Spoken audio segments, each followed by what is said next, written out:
After 2 years I remember the rest of that day, and that night and the next day, only as an endless drill of police and photographers and newspaper men in and out of Gatsby's front door. A rope stretched across the main gate and a policeman by it kept out the curious, but little boys soon discovered that they could enter through my yard, and there were always a few of them clustered open-mouthed about the pool.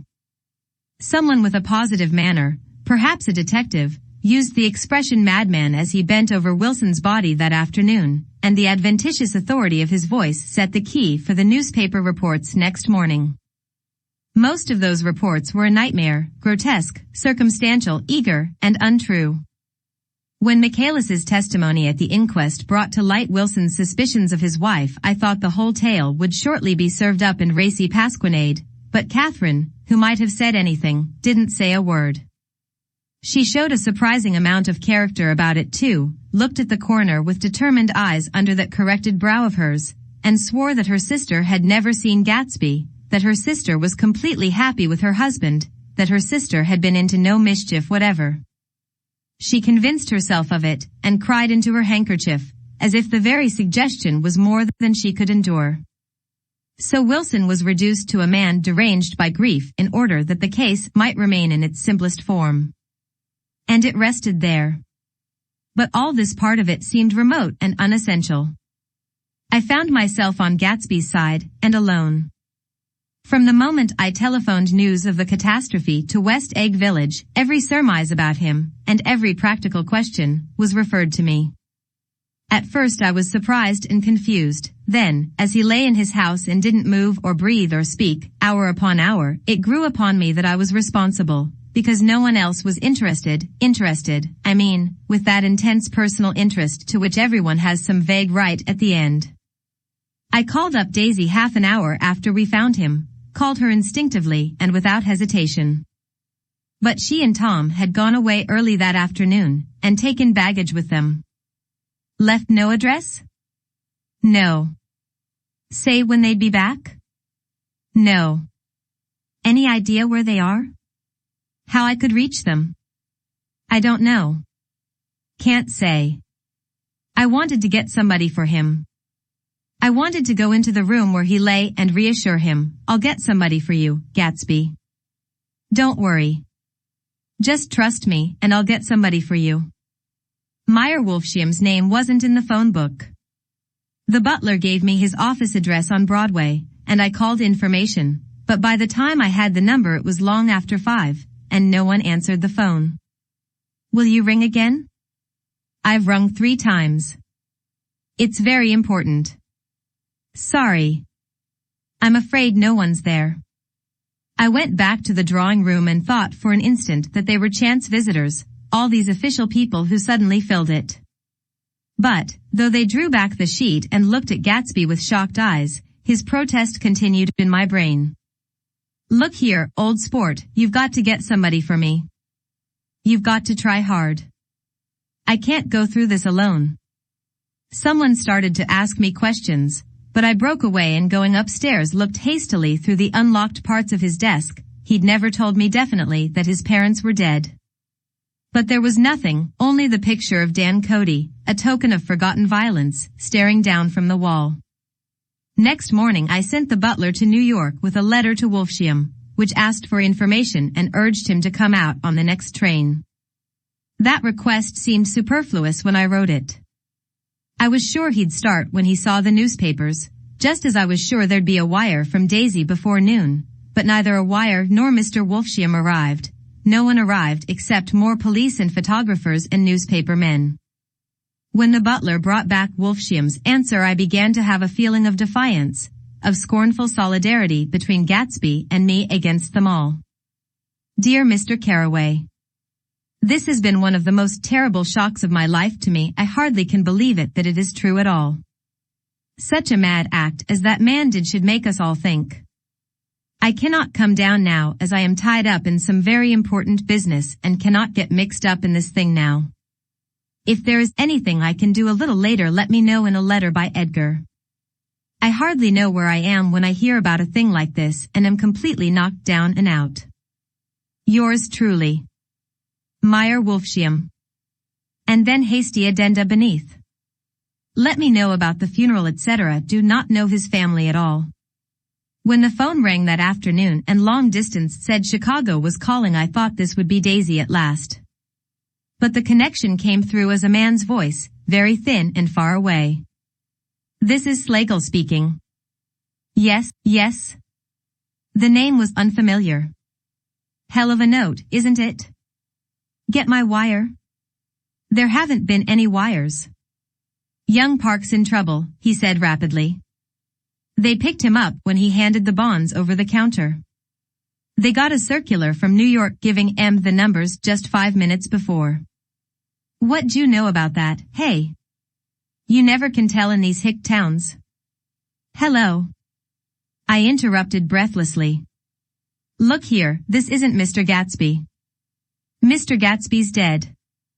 There was a long silence on the other end of the wire, followed by an exclamation, then a quick squawk as the connection was broken. I think it was on the third day that a telegram signed Henry C. Gats arrived from a town in Minnesota. It said only that the sender was leaving immediately and to postpone the funeral until he came. It was Gatsby's father, a solemn old man, very helpless and dismayed, bundled up in a long cheap ulster against the warm September day. His eyes leaked continuously with excitement, and when I took the bag and umbrella from his hands he began to pull so incessantly at his sparse gray beard that I had difficulty in getting off his coat. He was on the point of collapse, so I took him into the music room and made him sit down while I sent for something to eat. But he wouldn't eat, and the glass of milk spilled from his trembling hand. I saw it in the Chicago newspaper, he said. It was all in the Chicago newspaper. I started right away. I didn't know how to reach you. His eyes, seeing nothing, moved ceaselessly about the room. It was a madman, he said. He must have been mad. Wouldn't you like some coffee? I urged him. I don't want anything. I'm all right now, Mr. Caraway. Well, I'm all right now. Where have they got Jimmy? I took him into the drawing room, where his son lay, and left him there. Some little boys had come up on the steps and were looking into the hall. When I told them who had arrived, they went reluctantly away. After a little while Mr. Gats opened the door and came out, his mouth ajar, his face flushed slightly, his eyes leaking isolated and unpunctual tears. He had reached an age where death no longer has the quality of ghastly surprise, and when he looked around him now for the first time and saw the height and splendor of the hall and the great rooms opening out from it into other rooms, his grief began to be mixed with an odd pride. I helped him to a bedroom upstairs. While he took off his coat and vest, I told him that all arrangements had been deferred until he came. I didn't know what you'd want, Mr. Gatsby. Gats is my name. Mr. Gats. I thought you might want to take the body west. He shook his head. Jimmy always liked it better down east. He rose up to his position in the east. Were you a friend of my boy's, mister? We were close friends. He had a big future before him, you know. He was only a young man, but he had a lot of brain power here. He touched his head impressively, and I nodded. If he'd have lived, he'd have been a great man. A man like James J. Hill. He'd have helped build up the country. That's true, I said, uncomfortably. He fumbled at the embroidered coverlet, trying to take it from the bed, and lay down stiffly, was instantly asleep. That night an obviously frightened person called up, and demanded to know who I was before he would give his name. This is Mr. Caraway, I said. Oh. He sounded relieved. This is Klipspringer. I was relieved too, for that seemed to promise another friend at Gatsby's grave. I didn't want it to be in the papers and draw a sightseeing crowd, so I'd been calling up a few people myself. They were hard to find. The funeral's tomorrow, I said. 3 o'clock, here at the house. I wish you'd tell anybody who'd be interested. Oh, I will, he broke out hastily.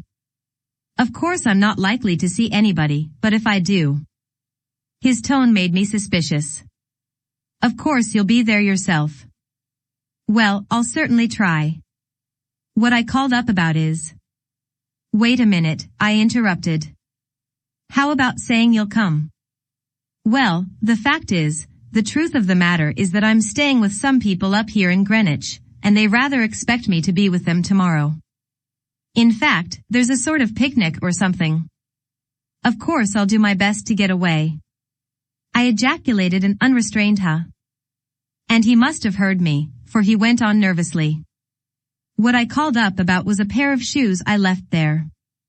I wonder if it'd be too much trouble to have the butler send them on. You see, they're tennis shoes, and I'm sort of helpless without them. My address is care of B.F. I didn't hear the rest of the name, because I hung up the receiver. After that I felt a certain shame for Gatsby. One gentleman to whom I telephoned implied that he had got what he deserved. However, that was my fault, for he was one of those who used to sneer most bitterly at Gatsby on the courage of Gatsby's liquor, and I should have known better than to call him. The morning of the funeral I went up to New York to see Meyer Wolfsheim. I couldn't seem to reach him any other way. The door that I pushed open, on the advice of an elevator boy, was marked the Swastika Holding Company, and at first there didn't seem to be anyone inside. But when I'd shouted hello several times in vain, an argument broke out behind a partition, and presently a lovely Jewess appeared at an interior door and scrutinized me with black hostile eyes. Nobody's in, she said. Mr. Wolfsheim's gone to Chicago. The first part of this was obviously untrue, for someone had begun to whistle the rosary, tunelessly, inside. Please say that Mr. Carraway wants to see him. I can't get him back from Chicago, can I? At this moment a voice, unmistakably Wolfsheim's, called Stella. From the other side of the door. Leave your name on the desk, she said quickly. I'll give it to him when he gets back. But I know he's there. She took a step toward me and began to slide her hands indignantly up and down her hips. You young men think you can force your way in here any time, she scolded. We're getting sick and tired of it. When I say he's in Chicago, he's in Chicago. I mentioned Gatsby. O.H. She looked at me over again. Will you what was your name? She vanished. In a moment Meyer Wolfsheim stood solemnly in the doorway, holding out both hands. He drew me into his office, remarking in a reverent voice that it was a sad time for all of us, and offered me a cigar. My memory goes back to when first I met him, he said. A young major just out of the army and covered over with medals he got in the war. He was so hard up he had to keep on wearing his uniform because he couldn't buy some regular clothes. First time I saw him was when he came into Weinbrenner's pool room at 43rd Street and asked for a job. He hadn't eaten anything for a couple of days. Come on, have some lunch with me, I said. He ate more than $4 worth of food in half an hour. Did you start him in business? I inquired. Start him. I made him. Oh.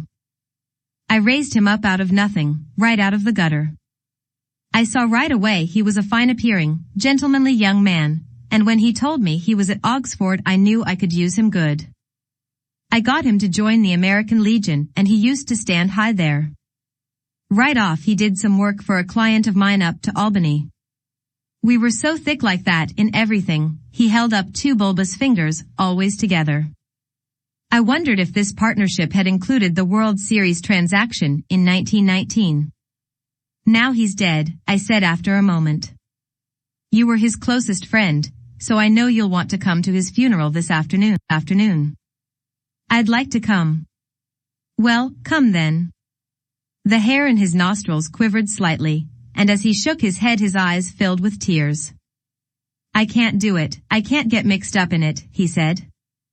There's nothing to get mixed up in. It's all over now.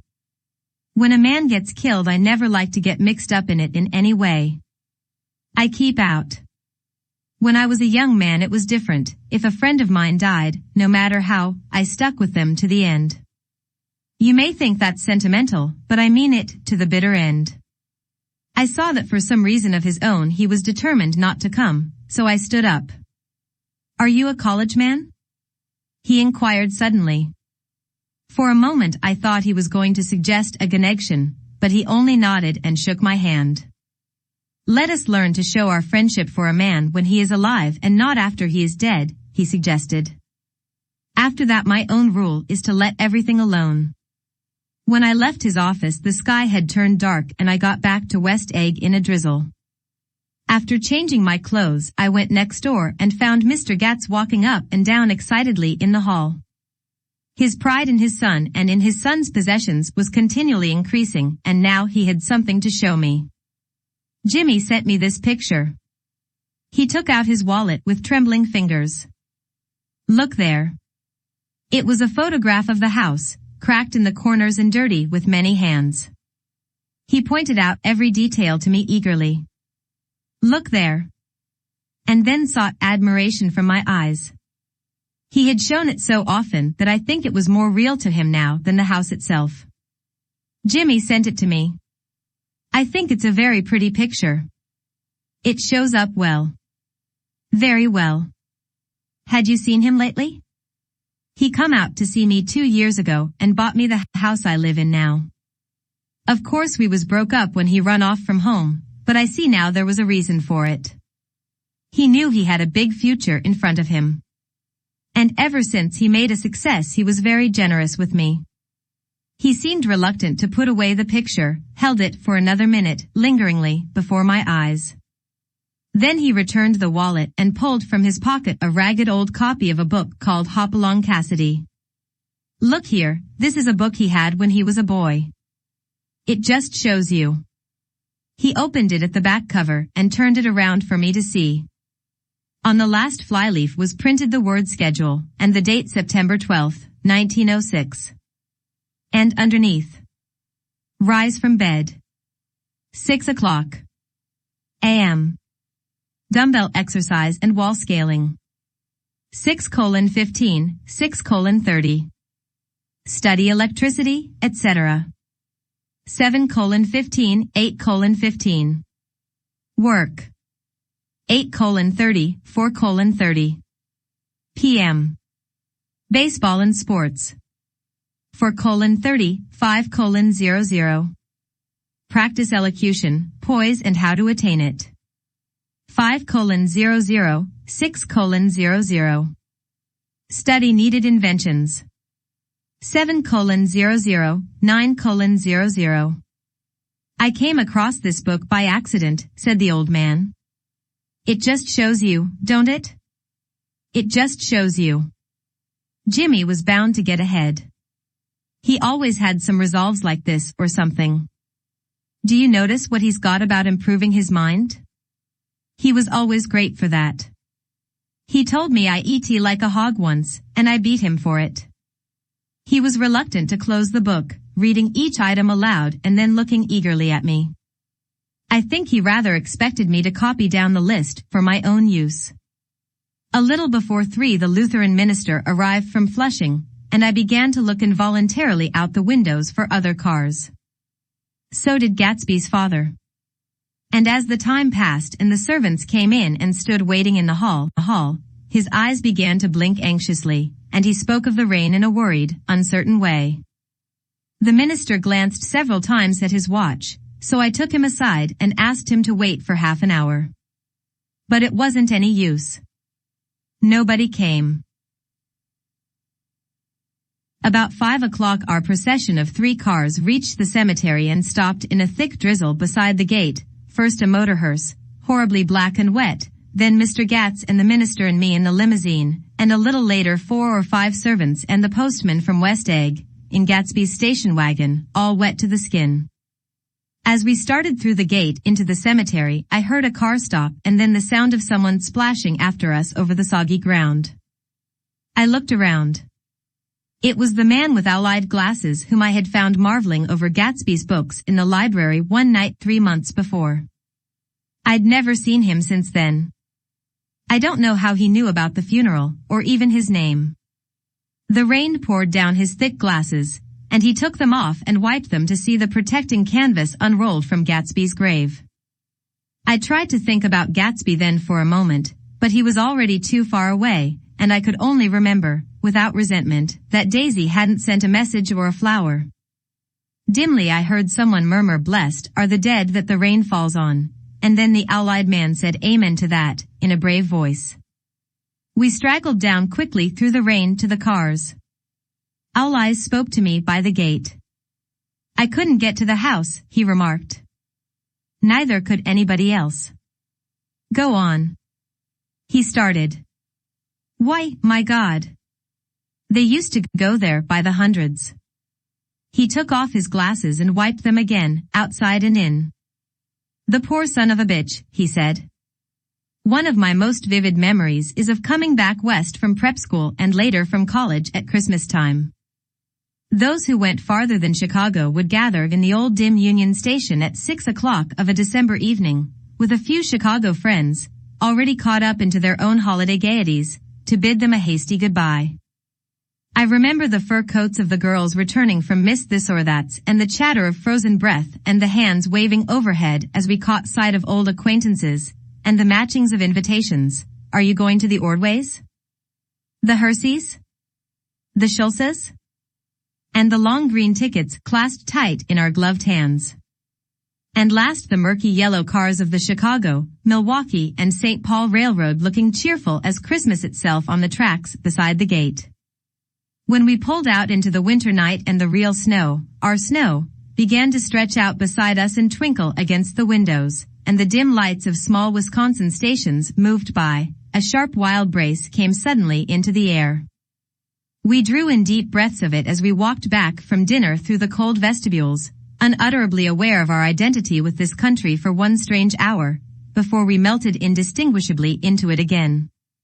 That's my Middle West, not the wheat or the prairies or the lost Swede towns, but the thrilling returning trains of my youth, and the street lamps and sleigh bells in the frosty dark and the shadows of holly wreaths thrown by lighted windows on the snow.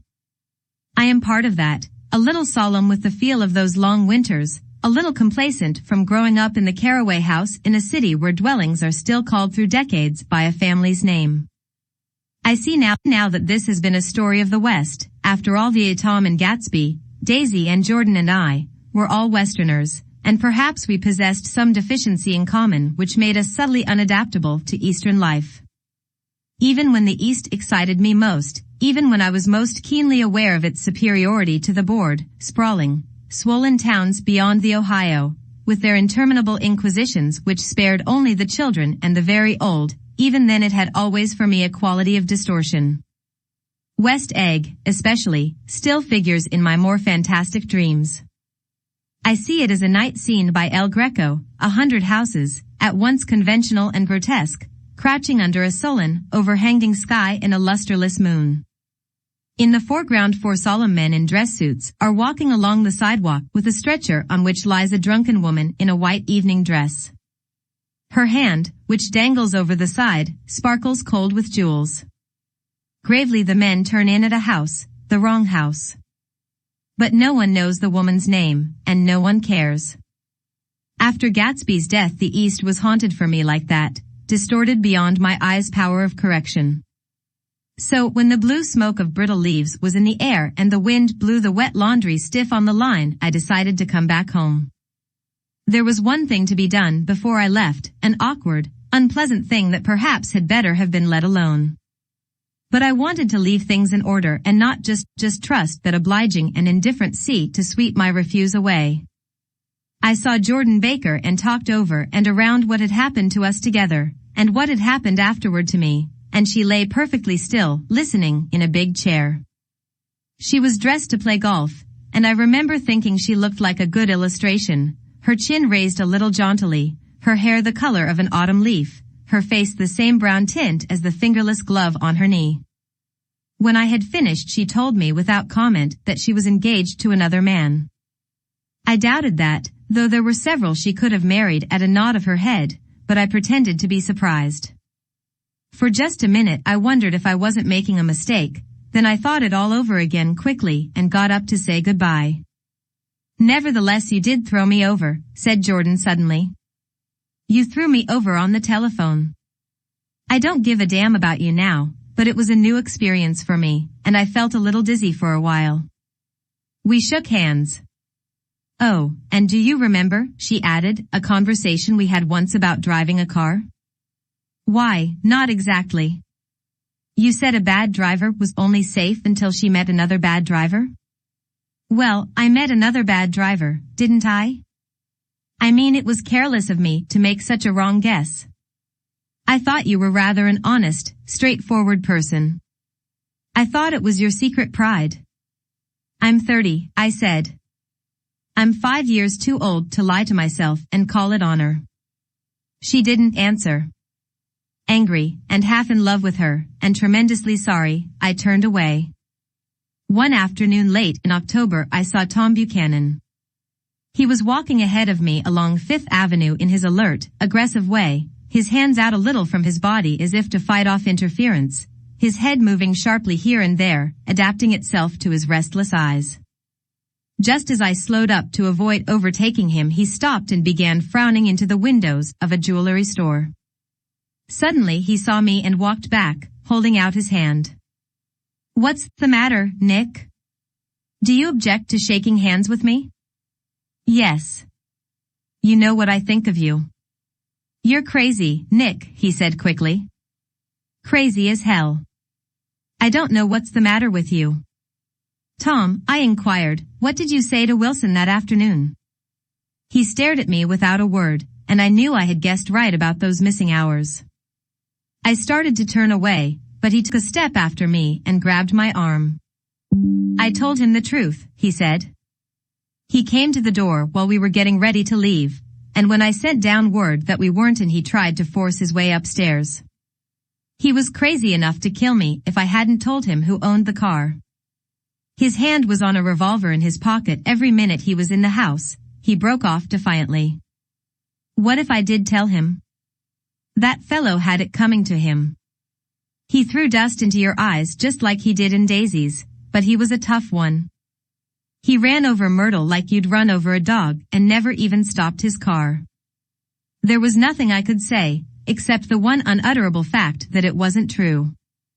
And if you think I didn't have my share of suffering, look here, when I went to give up that flat and saw that damn box of dog biscuits sitting there on the sideboard, I sat down and cried like a baby. By God, it was awful. I couldn't forgive him or like him, but I saw that what he had done was, to him, entirely justified. It was all very careless and confused. They were careless people, Tom and Daisy. They smashed up things and creatures and then retreated back into their money or their vast carelessness, or whatever it was that kept them together, and let other people clean up the mess they had made. I shook hands with him. It seemed silly not to, for I felt suddenly as though I were talking to a child. Then he went into the jewelry store to buy a pearl necklace, or perhaps only a pair of cuff buttons, rid of my provincial squeamishness forever. Gatsby's house was still empty when I left. The grass on his lawn had grown as long as mine. One of the taxi drivers in the village never took a fare past the entrance gate without stopping for a minute and pointing inside. Perhaps it was he who drove Daisy and Gatsby over to East Egg the night of the accident, and perhaps he had made a story about it all his own. I didn't want to hear it, and I avoided him when I got off the train. I spent my Saturday nights in New York because those gleaming, dazzling parties of his were with me so vividly that I could still hear the music and the laughter, faint and incessant, from his garden, and the cars going up and down his drive. One night I did hear a material car there, and saw its lights stop at his front steps. But I didn't investigate. Probably it was some final guest who had been away at the ends of the earth and didn't know that the party was over. On the last night, with my trunk packed and my car sold to the grocer, I went over and looked at that huge incoherent failure of a house once more. On the white steps an obscene word, scrawled by some boy with a piece of brick, stood out clearly in the moonlight, and I erased it, drawing my shoe raspingly along the stone. Then I wandered down to the beach and sprawled out on the sand. Most of the big shore places were closed now, and there were hardly any lights except the shadowy, moving glow of a ferryboat across the sound. And as the moon rose higher, the inessential houses began to melt away until gradually I became aware of the old island here that flowered once for Dutch sailors' eyes, a fresh, green breast of the new world. Its vanished trees, The trees that had made way for Gatsby's house had once pandered in whispers to the last and greatest of all human dreams. For a transitory enchanted moment man must have held his breath in the presence of this continent, compelled into an aesthetic contemplation he neither understood nor desired, face to face for the last time in history with something commensurate to his capacity for wonder. And as I sat there brooding on the old, unknown world, I thought of Gatsby's wonder when he first picked out the green light at the end of Daisy's dock. He had come a long way to this blue lawn, and his dream must have seemed so close that he could hardly fail to grasp it. He did not know that it was already behind him, somewhere back in that vast obscurity beyond the city, where the dark fields of the Republic rolled on under the night. Gatsby believed in the green light, the orgastic future that year by year recedes before us. It eluded us then, but that's no matter. Tomorrow we will run faster, stretch out our arms further. And one fine morning. So we beat on, boats against the current, borne back ceaselessly into the past.